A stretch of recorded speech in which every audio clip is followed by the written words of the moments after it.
ताला पूछेगा इन हुक्मरानों को जिन्होंने प्रोटोकॉल को एंजॉय किया, तोड़ जोड़ में लगे रहे, अपना कारोबार बढ़ाने में लगे रहे, लेकिन अवाम का ख्याल नहीं किया। Former Pakistan Prime Minister Nawaz Sharif has been sentenced to 10 years in prison by an anti-corruption court in Pakistan. He's been facing corruption allegations over his family's ownership of 4 flats in central London. Mr. Sharif's daughter and political heir مریم Navaz was also sentenced to 7 years. Both are currently in London.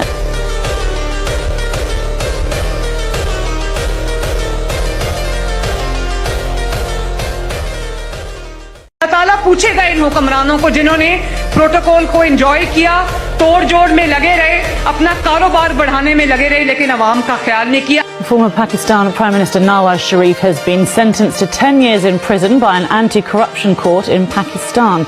He's been facing corruption allegations over his family's ownership of 4 flats in central London. Mr. Sharif's daughter and political heir مریم Navaz was also sentenced to 7 years. Both are currently in London.